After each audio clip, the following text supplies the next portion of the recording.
I know, right? Let's talk about it all. Hey, Facebook. This is her. This is the real Annagret, the amazing Annagret. She's done it all. She's done. I cannot believe everything that you've done. I looked at your. I know you've done acting, right? Comedy. You've done. Let's see. You've done sales, which is like acting and comedy.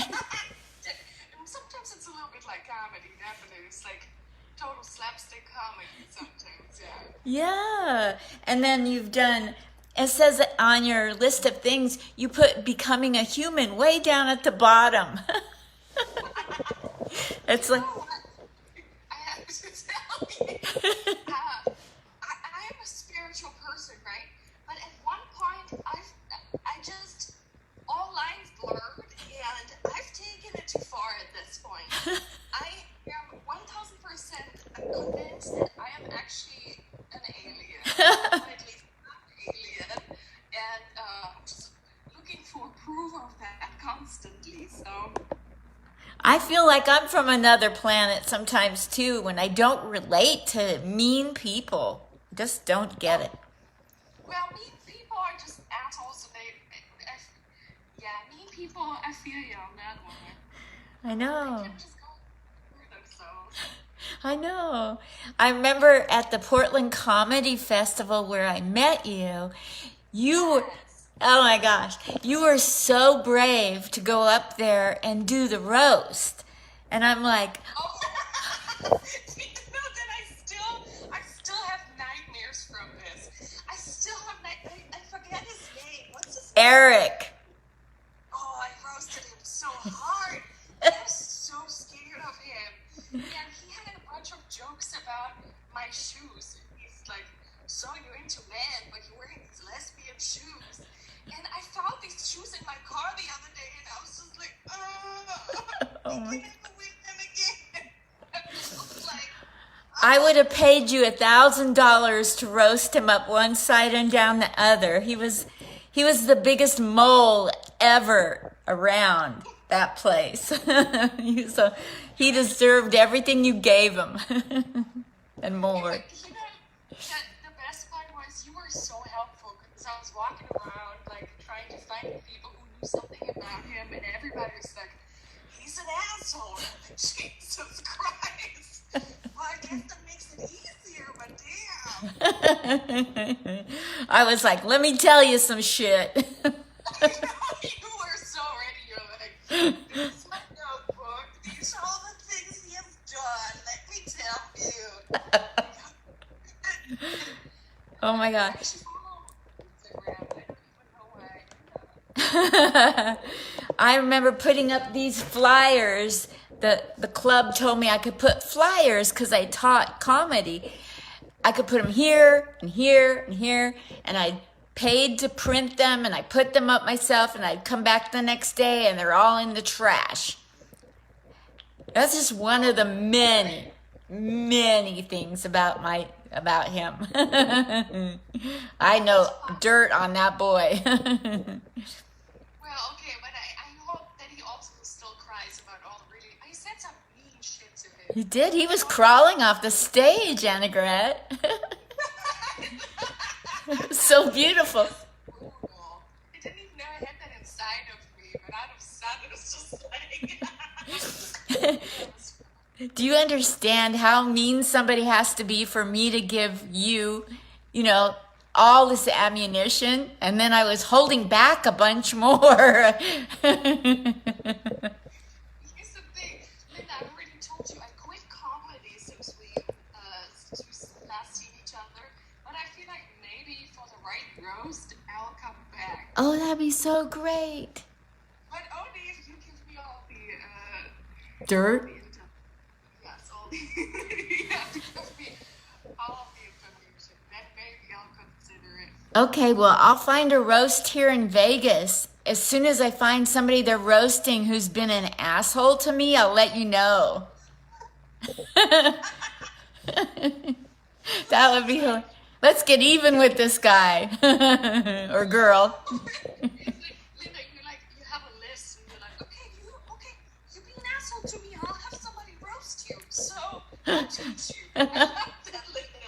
And I'm like, I'm going to kick your ass, I'm going to send you burning poo or something. No, you're like, I'm going to make somebody roast you. That's Yeah. the best form of revenge I've ever heard of. Yes. So tell me, I met you at the Portland Comedy Festival. You were fabulous as a comic.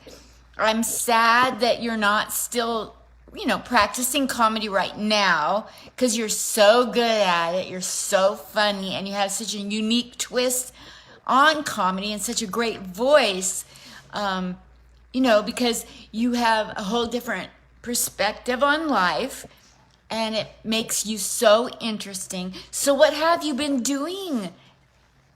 Linda, first, thank you so much for saying that. And I remember the Portland Comedy Festival so fondly. Like all of these amazing people I met. I was so in awe of Portland's comedy scene, the way you guys treated each other, except for some people, apparently. But most people were very courteous and kind to each other, and it was the most, to me, it felt like the ideal place to do comedy, because I'm a little sissy when shit gets too real. That is hard for me to swallow, but Yes. it was so sheltered and beautiful. It was like perfect. It's like little comedy heaven. Aww. And then when I went back to Hollywood, we had to pay for mics again. I hear that in Portland you don't have to. No. That's so hard. It's, you need like a job just to pay all of your open mics. But then once I got back to Hollywood, what I realized is that Hollywood very, very nitty gritty, very aggressive, not in a bad way. But I realized that for me to be in this 24/7, that's not me. I love doing it. It was worth every fucking tear I shed. Absolutely. Like, I learned so much. I met so many amazing people. But then I also had to be honest to myself and say, you know what? There's other things you could probably do better and feel less like wanting to drown yourself on a constant basis. Yes, I get it. I was like, I like my life, so let's go that way. So, all of the jokes I wrote, I am actually putting together a show that I'll film sometime. You are? Oh my gosh. That's wonderful. So, If somebody wrote these jokes, gotta use it, right? yeah. That's so cool. So do you think you'll do a one-woman show? Right now, it looks more like a sitcom, but it's going to be a short form, so maybe like 8 episodes or so, and 10 minutes each. It's going to be absurd, because most of the comedy I make is absurd, so... Wow. Look forward to that. That's so great. So basically you're taking some of your best stuff and you're going to act it out or have it acted out. Sorta. Like, put it in. I have a like something like an umbrella that goes over everything, and then I'll use some of those jokes that are already written from situations that really happened in my life, and I'm going to put that in there, and it works way better than I thought it was going to. That's so great. It's not all lost. Yes. Oh my gosh. So when that comes, ready to go, I don't know the verbiage, but when that gets ready to go out there, let me know so I can help promote it on here and online. I know we're... You appreciate it, you said? Yes, a lot. Thank you. Here's the thing. This is what I like so much about you, Linda, and I appreciate that so much about you. You're such an amazing supporter. Like, you have so much love to give, and you're not afraid of sharing it. And I realize that we as humans, we are a little closed off and a little scared of feeling maybe too much for the wrong person, whatever that may mean. Yes. And like all of the support and all the love you give, that doesn't take away from you. It makes you even stronger, and even kinder, and even more unique and wonderful. Thank you so much. I appreciate that. You know, I know when I was growing up, I never felt my parents wanted me. Never. I don't know why I got that in my head, other than my dad said my mother didn't want me. But other than that. And then she took her whole life trying to tell me it wasn't true, and I wouldn't believe it until like the end of her life. And I don't know. I know the pain of being ignored, of being overlooked, of being put down, or feeling like you're not wanted. I know, and I never want to cause that. So that's where it comes from. Intent for your life, holy smoke, because it takes awareness not to do something like that, right? Because now you have to make conscious decisions every fucking day. So, and the world can see it, Linda, like seriously, and I can feel it. You're such a warm person, and yeah, it feels very safe to be around you. That's good. It's like I don't have any motives. I'm just in the moment, trying to enjoy the moment. Like I come with no hidden agenda. And people go, what's so special about you? I'm like, I don't know. I'm not coming into the comedy festival to be famous. I'm not doing comedy because I want to get rich. I'm not doing anything for what I can. I'm actually going through life seeing what I want to give. I love that. And you cannot give too much. That's the weird thing. You can't. That's true. It's like the more you love, the more love you get back as well, right? But somehow somebody taught us that there was only a limited amount of love, and you better hold on to it, and you better be really stingy with it. Right? No, that's bullshit. Yeah. You're such a genuine person. I think that's what makes you so special. What does? You're so genuine. Oh, thank you. Linda. Thank you so much. I remember like not feeling like I was wanted like my sister and by my mother, and not feeling like I was wanted like my twin brother by my dad. And I want everybody to feel wanted. I don't care if they like me. I don't care if they think I'm a phony, but I don't want anybody to feel what I ever felt. Yeah, and that's beautiful, because let's be really honest, you could also make the choice, and a lot of people do that, and bless their hearts, they just don't know any better. They go the exact same, different direction. They say, well, since I've been hurt, how I get to hurt people. Yes. Ugh. And because hurting people hurt others.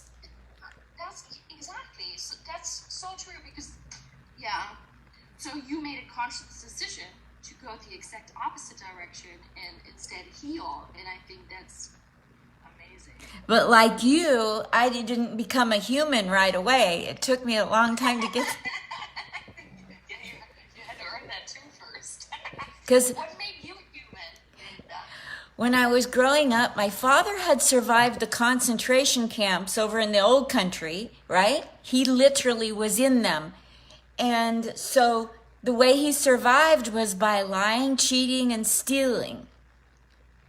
And I always knew the concocted stories that he told us did not add up. And so when he passed, I thought, well, he always taught me to lie, so he must be lying. So let me go dig.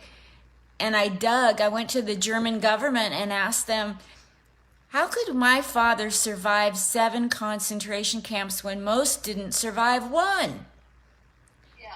And so I found out. How he survived was by, the truth is the truth. And if somebody doesn't like me saying the truth, that's too bad. It's my truth. And so my whole life I lied, I cheated, and I stole because my father told me to, and I wanted his love. And then I came to awareness, wait, those stories don't add up. And so I when you have your own child, you don't want them to lie, cheat, and steal. You just know that. So you're trying to teach them to do the right thing. So, but I really, when I went back and found out how my father made it through the Holocaust, he brought young Jewish girls to the SS to have them. Yeah, that's how my father survived the camps. So he was constantly not living in the moment. He was still stuck in the past, programmed to survive. And when I have a lot of regret for how at 2 years old, I was taught to do things that are wrong. And so now I want the rest of my life to be a testimony to the fact that, oh yes, people can too change their stripes. And you sure did. There's no more stripes. You got all the dots now. Isn't that crazy that you take a child and teach them to lie, cheat, and steal? It hurts me because I'm thinking he believed that was a necessity. That was the only way you could survive in this world, right? And then I am so disgusted that Germany put people in such a horrible position where you literally have to choose between your life and the life of young girls, and often we will choose our own lives first, right? Because that is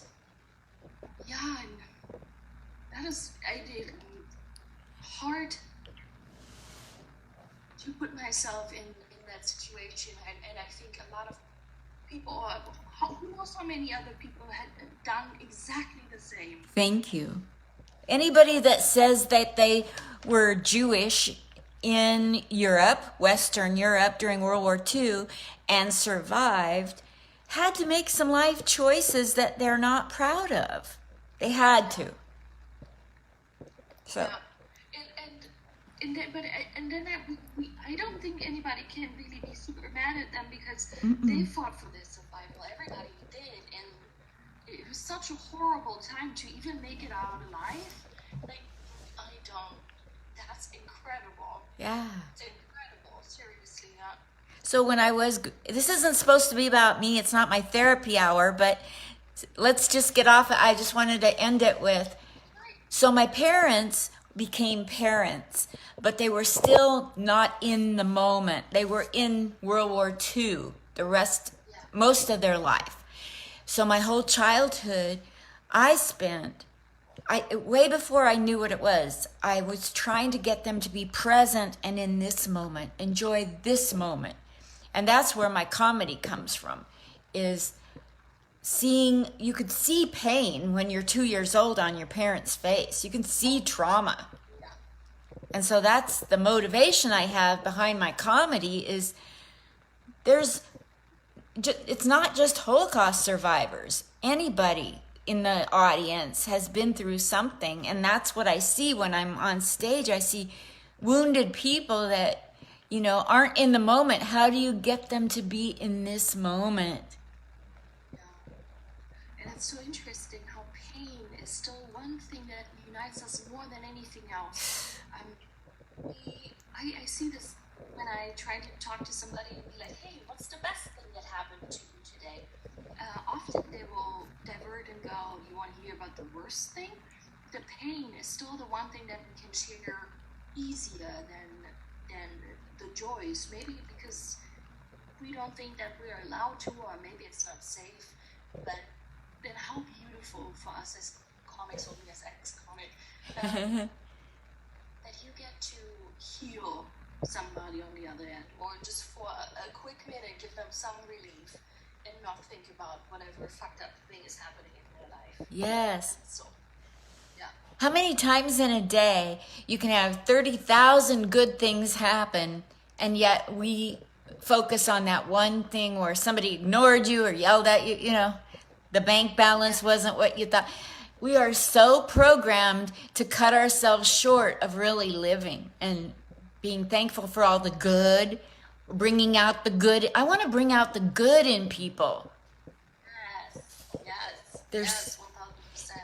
just think if somebody could have brought out the good in bad dictators and leaders, if we could bring out the good in somebody. Everybody has good. That's an interesting concept, the thought, because I don't think anybody really is born bad. Right. One horrible choice after another makes them the herd, and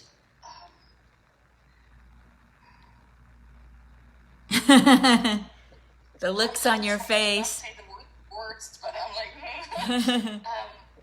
yeah, just like it's a choice. Like people, like so many people say, "Oh, I've been hurt. Now I get to hurt people. I am in pain, and therefore you have to suffer too."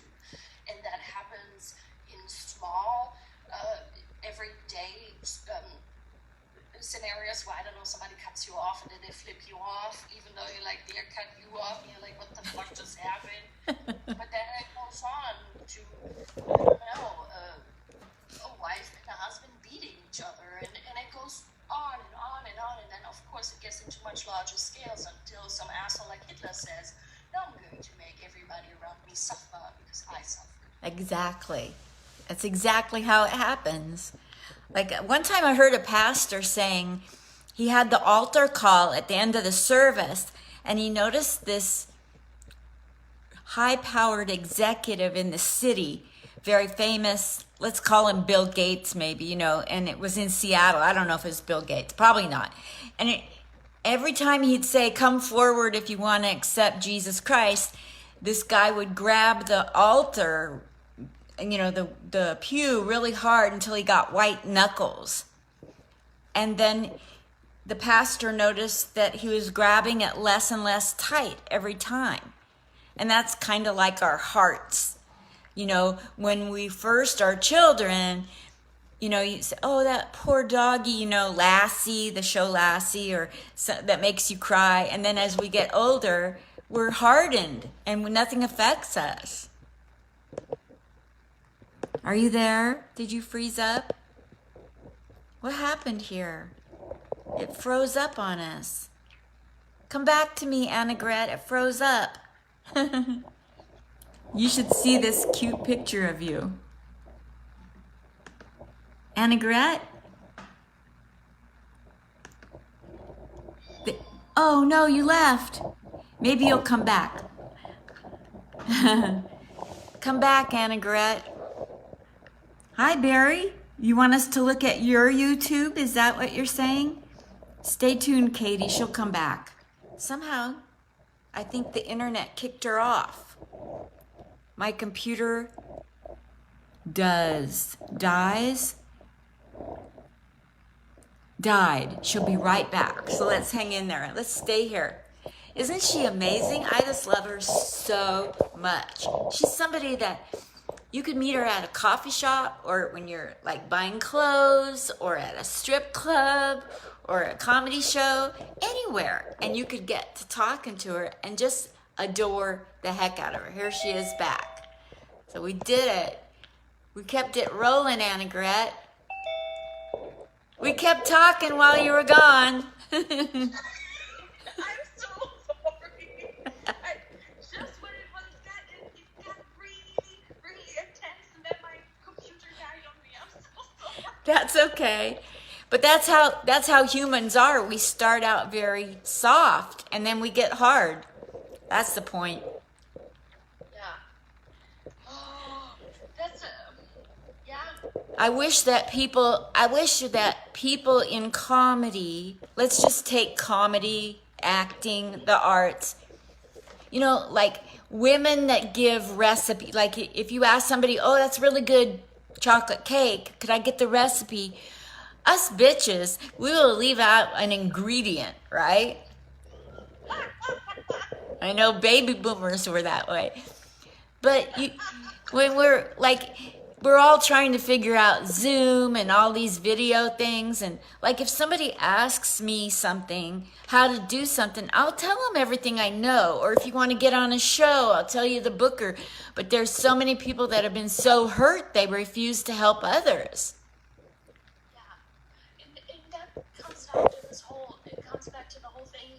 somehow there's a limited amount of love or a limited amount of whatever. But there really isn't. There really isn't. Because every time you help somebody else, okay, unless they're complete assholes, they're going to be so happy to help you again too, sometime in the future. Yeah. Or somebody, like, I remember when I see casting calls, often they'll ask for a very specific type of person. I realize that I'm not right, but I know, oh, my friend is right for this. So I'll forward it because it doesn't hurt me. No. But I've been approached before where people are like, why do you do that? And I'm like, because it makes me feel good. It has nothing to do with that other person. It's all about me. If I feel good in the doing of it, let me fucking do it. Yeah. And in a way, remember the episode on Friends when Phoebe was trying to do one thing that was unselfish and everything kept pointing back to there was selfishness inside of everything unselfish, you know? And so like when I do something good, I'm really doing it for the world, but I'm also, I want to sleep good. I want to look in the mirror and like what I see. You know, there's selfishness to unselfishness. Yeah. And I also think that selfishness as is, at the very core and at the very rawest form, is nothing bad. To taking care of yourself. If you don't love yourself, how the fuck are you supposed to love somebody else? You have to come first. And then everything else second and third. You have to be a good person. Be a good person to yourself so you can be a good person to others. Amen. So tell me, in your acting, what kind of acting roles have you done that you're so, I want to hear your most exciting, fun things and what you want to still do. So I think my most exciting one was I was back in Germany. I had recently graduated from Gret school, and I played it was a very dark theater play, and it was the first time ever anybody put this on the stage. It was very avant-garde. It was about a case of a lady that actually was in the news in Germany. There was this woman, she got pregnant repeatedly, but her husband or boyfriend was very abusive, so she was very scared for the babies. So she would kill them and plant them in her pots and put tomatoes on top of it or whatever. Wow. I know, absolutely insane. And people, there were psychologists and sociologists trying to figure out why she would do this. And she was like, it seems safer for me as the person who loved the babies the most to let them go instead of bringing them up in a world where I know that my partner is going to abuse them. Wow. It was such a, I got goosebumps. It was a terrifying role. I had bruises all over my body from rehearsals. I was in a very weird mental spot because I make this all myself and try to decipher it. But it was one of the most rewarding things I've ever done because it really made people think about this whole thing. And it's because everybody addressed, oh, she's a child murderer. Yes, she is. But why did she do that? Because nobody ever helped her getting rid or putting her in a safer situation from the abusive partner. So there's always so many other sides to a story, and it was a very challenging role, but man, that sounds like something you should get an Oscar for. that's only theater. Nobody gives a damn about theater anymore. It should go on the big screen. Yes, exactly. Well, you know, in asking what else I have planned, my ultimate goal has always been, I always wanted to be on a sitcom. I always wanted to be, I don't have to be the main person. I don't care. It doesn't have to be that. But a sitcom, something fast, where I can use my comedy skills, but also I get the immediate feedback from an audience. Sometimes there is one, sometimes there isn't. But that seems to be the most perfect, just like symbiosis of all the things that make me happy. So. What's a good role that would intrigue you? Ooh, let's see. Phoebe was absolutely nuts, so I did appreciate her a lot. That's a good one. Phoebe was a lot like George Burns' wife, Gracie Allen, like a modern Gracie Allen. Just wacky. Yeah, and I just love it so out of the ordinary, so in her own world. Like, I really did appreciate that a lot. Me too. Right? Have you met celebrities in California? Have you met and do you know? I see people sometimes, but honestly, I don't care enough. That's good. A person like me, they just really things, and I'm not. So. Zach, they're just like you. But now I do remember. It's so stereotypical. But one time I was in the OC and I was driving, just minding my own business, and I looked to the side, and there's David Hasselhoff, and I'm just like, whoa! I almost crashed into another car. Oh my gosh. I'm not immune to him. You know, he is still huge over in Europe, isn't he? Yeah, it's gross. I don't even understand why. It's just, I was like just born into the whole craze. I'm like, yeah, he's cool. I know why. No. Yeah, he was. That's so crazy. Remember when he was he in the Kit Car show? The Kit Car? Yes! Oh my god, I love that show. It was such a good show. Yeah. Oh my gosh. And he was in Baywatch. I don't know what else he's been in. Probably thousands of things. Which I didn't like. No. But I feel like that's the only two things. I know. He probably wasn't more, but Yeah. the only two things that I really think of is Knight Rider and Baywatch. Yeah. And Baywatch I didn't even watch. So the Knight Rider, I was like, yeah. I I'm went. still talking to my car. I went to Disneyland or Disney World. I can't remember. I went to both.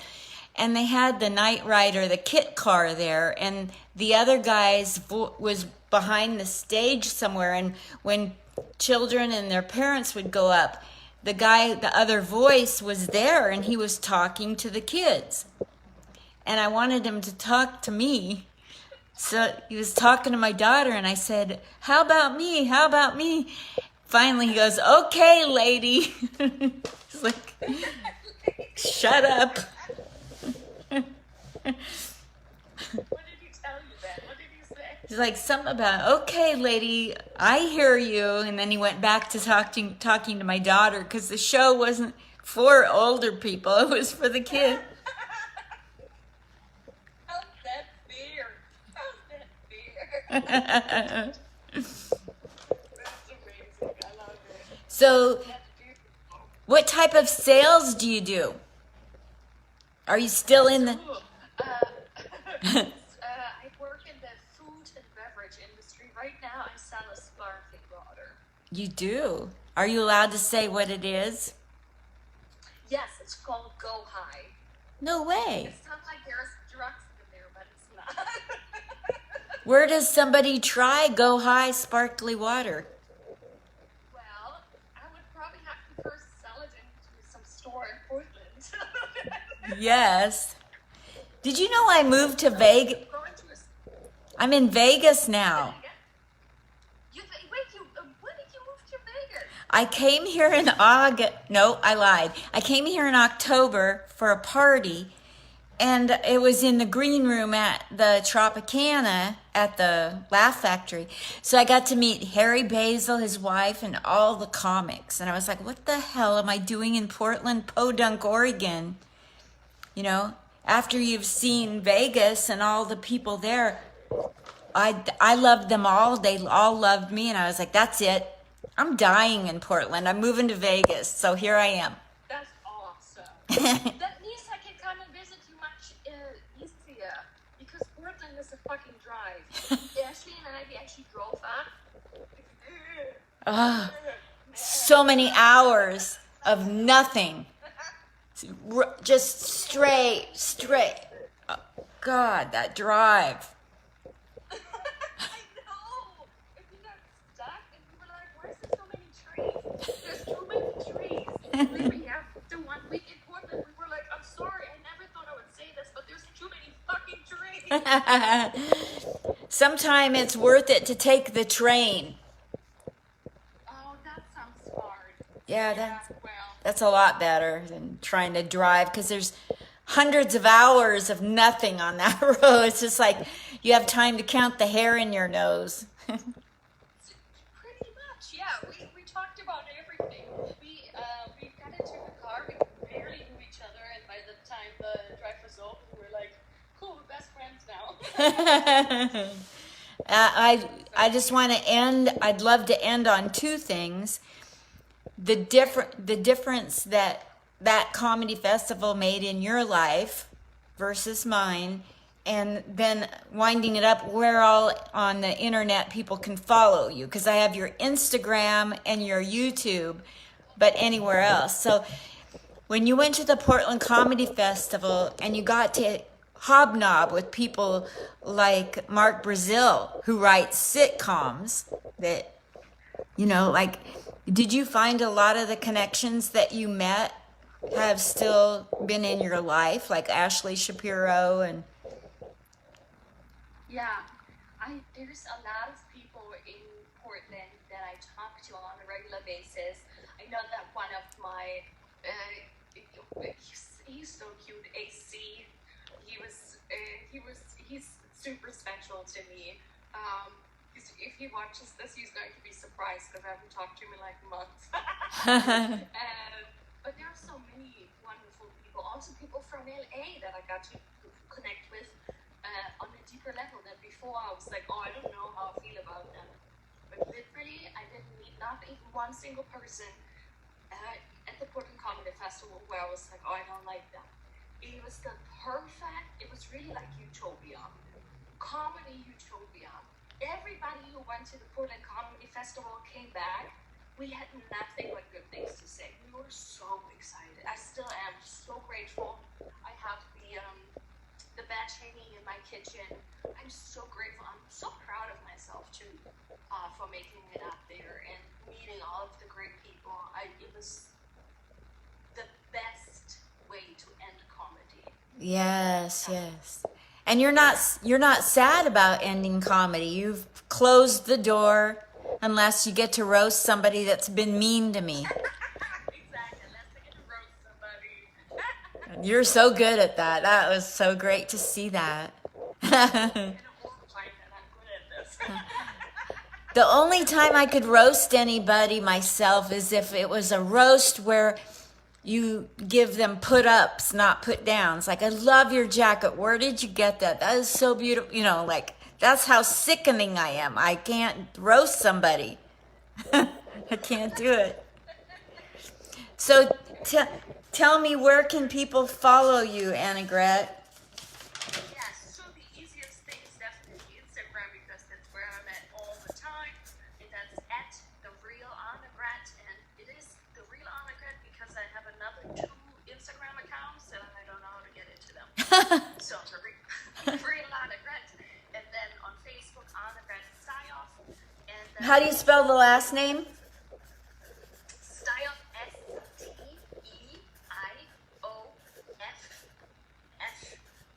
Steioff. Styoff. Okay. And now your turn. Where am I at on the internet? No, I mean, how did the Portland Comedy Festival make a difference to you? Oh, that's right. Well, in 1996, I got hit by a drunk driver. And so I have a clinical case of mild dementia due to brain trauma. And I was trying to overcome brain trauma and be a comic. And I had been trying to be the older comedian with the brain injury, and it wasn't working for me. And so I made a conscious effort for the festival to not refer to the brain injury in my comedy. And in fact, however many times they put me on stage, I wanted to do a different version of my set every time. I wanted to push myself. And so I was proud of myself on the one hand, and I exhausted myself to no end. I mean, Richard Chasler had to pick me up off the sidewalk after the last one because I bombed because I was so tired. And but the people that I met, you know, like there was a girl named Jessica, and I don't know where she's from, and then Ashley and you and Goldie and all the guys, Richard Chasler and Jeffrey Peterson, and then the panel of people up, and getting to go help with, you know, the little bit of work that I did for Dante and Rebekah. They just promoted the heck out of me afterwards. They just told everybody how wonderful I am. And I mean, that's what I mean by, like, when you give, you can never outgive. You'll always get back more. It was amazing. Their support back to me, and you know, because like, it was like, I felt like everybody came to my house at Harvey's, you know. Couldn't have been better for me, you know. I was at home. That's awesome. I'm glad. You know, they really did something very special there. They did amazing. Yeah. Yes, it was so great. I remember when the first day Dante and Rebekah got there, I don't think the club was optimistic that the place was going to sell out.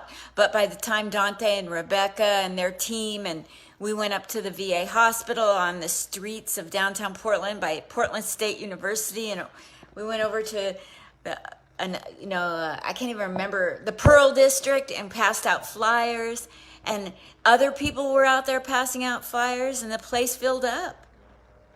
Yup, it did every day, every night, and multiple times. It was amazing. It was such a great thing. I know there's other festivals, but that's my favorite so far. I think so too. I've been to a couple. I cannot name anyone, and I don't want anybody to get angry. But this one was definitely my favorite. There was so much sharing of information. You know, you get into a conversation, they weren't giving out the recipe to their success and leaving out the main ingredient. They were just open. Yes, exactly. Yes. Well, you've been so awesome to let me have a slice of your life today and be on here. And this is going to get uploaded to iTunes, Spotify, and a radio. I hired a tech girl, and I got a brand new, really high-powered computer an hour ago, and I'm going to get it working. And when I get it ready, where I can go live to Facebook from Zoom without using an iPhone to do it, I'll have you back on, because that'll be much better quality. I'm excited though. This was awesome. Thank you so much, Linda. I really, really appreciate it. Thank you so much for taking the time. Thank you. Talking to me, and I had a bit of a shitty day, so this actually made it really good. I'm sorry you had a shitty day. I'm glad you spent a little time with me. I'm sorry you had a shitty day, Annagret. That's okay. There will be shitty days, but most of it is good days. So that's plus now we reset it. Now this is a good day. Yes, and I can't wait to hear whatever else you're doing in the acting realm. Please keep me posted, will you? Yeah, of course. And I want to know all the things that you do in Vegas. Thank you. I will keep you posted, Annagret. Yes. Thank you. I love you to pieces. Love you. Love you too. Thank you for everything. Please be safe. Okay, you too. Bye. Love you. Miss you already. Come back. Yeah, she's a real doll. I love her to pieces. Can you see? Yeah, so much to talk about with people. Oh my gosh, I love her.